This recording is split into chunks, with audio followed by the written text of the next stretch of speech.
should work if I do it this way. Yeah. Can you see it okay? I'm just not sure if,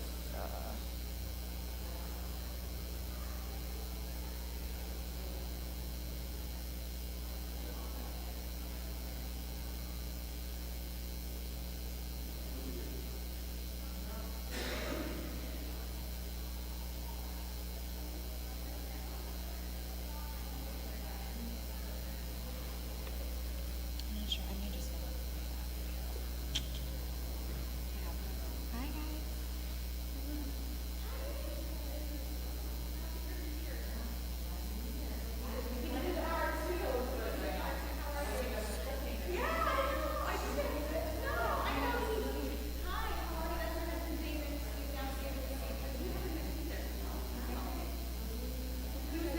guys. Hi David and Angie. Nice to meet you.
Oh, of course. I'm so glad to be here. Thank you. Okay.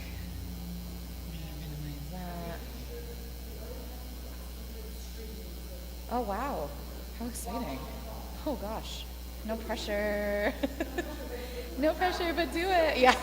Yeah, like actually, but do it. Yeah. But pressure. Make it good.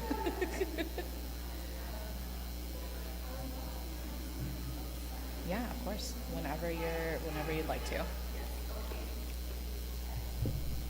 Thank you guys for being here this morning. We are so excited to have Angie. Dr. Grace holds a doctorate in clinical psychology and is a licensed clinical psychologist here in Los Angeles.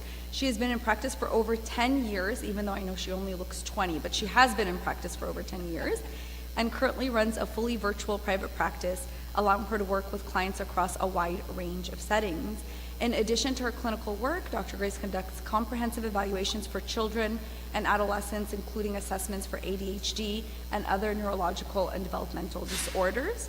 In her private practice, she specializes in working with teens and adults navigating depression, anxiety, trauma, grief, and major life transitions. She also works extensively with couples, helping them strengthen connections and move through relational challenges. So we are so lucky to have her here for the second part of the talk about attachment and different kinds of attachments. So thank you for coming. She has a little newborn baby, although not newborn anymore, but still managing to prepare these talks and cons. So we are so appreciative. Thank you, Angie. Hi everyone, how are you guys doing? Good. I hope you guys remember me from last time, unless I was that boring the last time I was here. But I will do like a quick recap for those who maybe weren't here the first time, just to touch base. I'm talking to you guys today about attachment, and we're moving today as part 2, a little bit more into attachment styles and how those apply in your marriage specifically. But for those who maybe were here last time, do we remember a little bit about what attachment is, why it's important, how it applies to our relationships? Anyone want to give me? I was like, what? I was like, when did I write a book? Amazing. The one of the books? Yes, okay, love to. It's a learning process. I'm happy to answer any questions about that. But does anyone want to tell me a little bit about how they understand attachment, or what maybe they remember from the first presentation, if anything? If not, I'm happy to do a quick recap.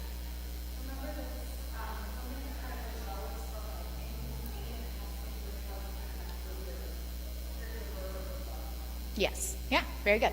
A good part of attachment at its core, guys, is in the theory itself. Attachment really starts from the moment you're born to the day that you die. It's a bond that you form with your caregiver starting, but transitions into every relationship you have in your life, from your friendships to especially your partners, even your relationship with God.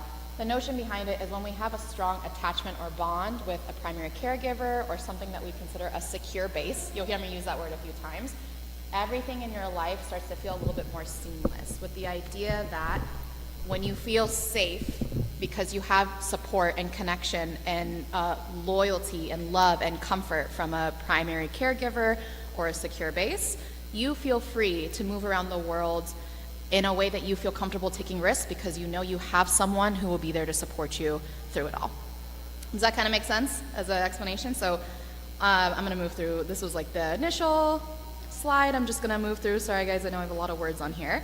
But just to remind you guys, like some key points, dependency, as AKA attachment, is not a bad word. To remind you guys, being dependent upon someone else is actually critical for your attachment, connection, relationship to your partner or someone else.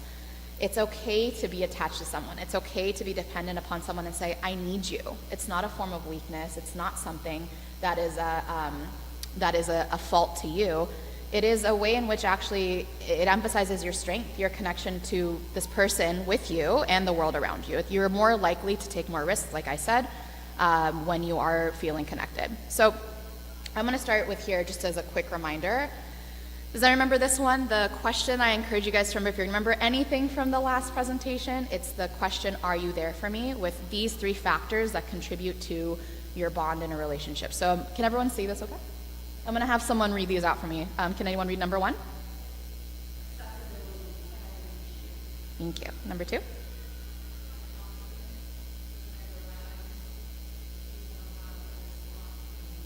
Thank you. And number 3?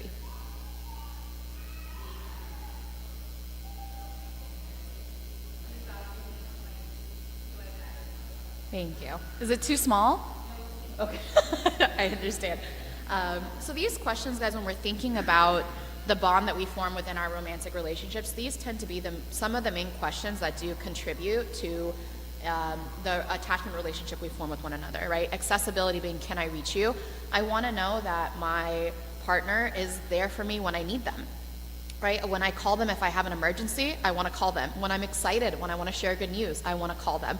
If I'm currently in the active state of anxiety, sadness, whatever it might be, are you accessible to me, right? The second thing being responsiveness. Can I rely on you? Do you know how to respond to my needs? So this is a pretty big one, right? I think a lot of people could probably say sometimes responsiveness is one of the ones that can vacillate a little bit. Sometimes we feel like our partners, they're spot on, right? They know exactly what we need in that moment. They respond to our needs in such a way, it's like, you get me, right? You're the person, you get me, you know what I need, and I can rely on you, and that's a really palpable feeling you get. Sometimes, whether that's consistent or not, it can vary, right? And that also contributes to how strong your attachment bond is. The third thing being engagement. Do you value me and my needs? Do I matter to you? This is a bigger, like bordering on existential type of need, right? We want to know that our partner actually, not only do they see our needs and they respond to it, but do they value it, right? This is how we as human beings in our life and our identity, we create meaning within ourselves as we say, I know what I need and I feel valued, and you see me as the unique person I am with my unique needs, and you value me. You validate those needs are real.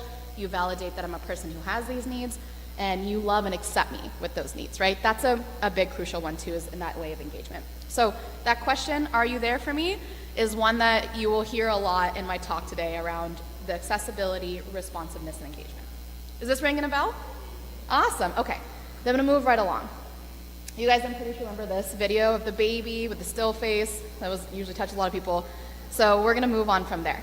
I do think this is where we stopped, was we talked about the attachment styles. So we're gonna jump right in here, guys. So now we're talking about these attachment styles. There's generally 4. I'm gonna have someone read these out. Of these 4 types of attachment styles, this is generally, again, something from the cradle to the grave. So this is from usually determined when you are a child. There's been like thousands and thousands now of studies and research that shows this is a pretty plastic type of attachment style where once you have it and you've established it, it stays relatively the same, but it can be molded and malleable. So you can change your attachment style. It just takes a lot of time and effort, but let's learn about what they are. So this is the first one. This is secure attachment. Can I have someone please read this for me?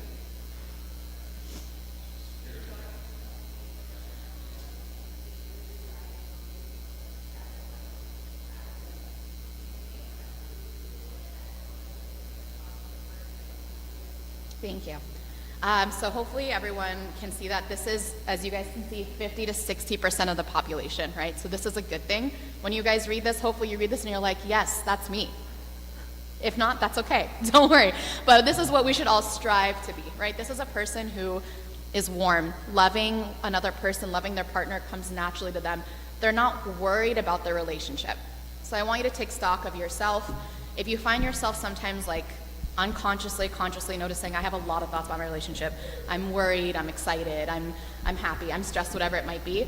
This is maybe like something you're noticing. You have enough worries about your relationship, right? Someone who's securely attached, they don't have as many worries.